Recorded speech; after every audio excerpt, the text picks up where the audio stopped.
So we know we dodged a direct hit on the Suncoast, but it was a close call. So we asked meteorologist John Scalzi to come explain to us exactly what happened with the storm in those final few hours. And I'll admit, as it was crossing the Keys, turning into Marco, my anxiety had peaked. Yeah. Oh, I think everybody's scary. had.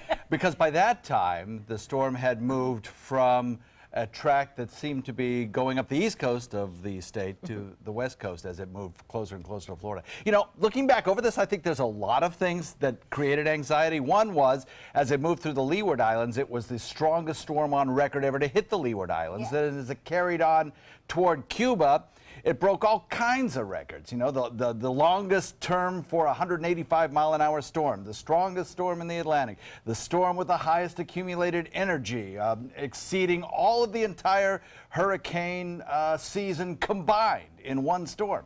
And then it moved on to Cuba as a Category 5. They'd never had a Category 5. And then we watched it as it moved further west in Cuba, which then started to favor tracks that took it up the west coast of the United States, Florida, a worst case scenario for us. And then it made that final little jog. I have a question about Cuba. Had the storm not interacted with that northern edge of Cuba, would we have been dealing with a different situation? We could have been dealing with a very, very different situation. So we Cuba could have been, helped. we could have been dealing with the storm that Cuba got, which was a Category 5 storm, and that would have just been unimaginable devastation for Florida. Well, you know what everybody says, John? It's the Indians that keep the storms from hitting us. I know, right? Were those Indians at work again, or was there some scientific answer, the reason it turned? Well, you know, there were people who got themselves a Category 5 hurricane in Charlie. I guess the Indians weren't helping out too much there. Yeah, good so, point. Yeah, I don't think we should trust in that. Cuba actually, yes, got a lot of damage. That's what from we're the looking storm. at right here. Terrible damage, and that did indeed disrupt some of the circulation. So as it made it further to the north,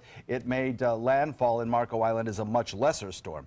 Plus, a debt of gratitude to the Everglades, which has traditionally been there to help absorb hurricane energy. And a lot of the northeast quadrant of the storm, which is the strong, really violent part of the storm, went over relatively uninhabited lands, which was a great thing. Oh, So yes. when the storm started to move to the north, I know all of us then started to see that southern eye erode a little bit. Right. Help us understand what caused the southern eye to then fall apart and lessen things a little bit for us. Well, a hurricane, if you think of a hurricane, it's like a fireplace. You know, you throw logs in the fireplace, the smoke goes up the chimney, and it goes out the top. Well, if you take out a few of those logs, the fireplace has less energy. Well, for a hurricane, the logs are warm waters. So you move it over land, it doesn't have the logs to burn in the fireplace, and the energy starts decreasing and the whole circulation starts falling apart. You don't have the thunderstorms to wrap around the southern end because that's this if you think about it, it starts down at 6 o'clock on the clock, and then by the time it goes all the way around the clock, it has to go to 8, 9, 7 o'clock before it actually makes it in that quadrant, which would have hit us.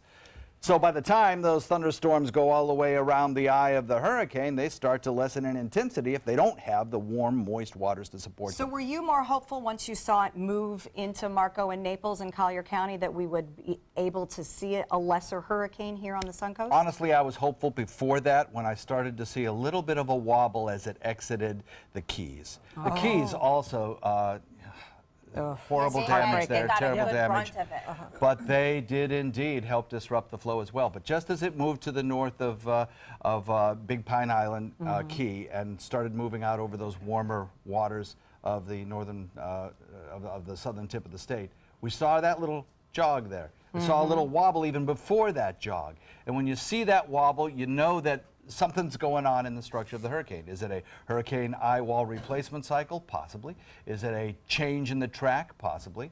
Is it the fact that it's finally found the westernmost extreme of that high pressure ridge that was guiding it and it's starting to change course?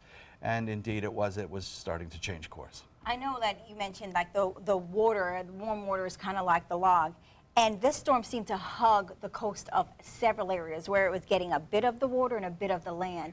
Did that help to kind of feed it more than normal? It was fighting between two systems, and that's one of the reasons the model had such a hard, all the models had such a hard time placing it and kind of vacillated back and forth between solutions of East Coast and West Coast.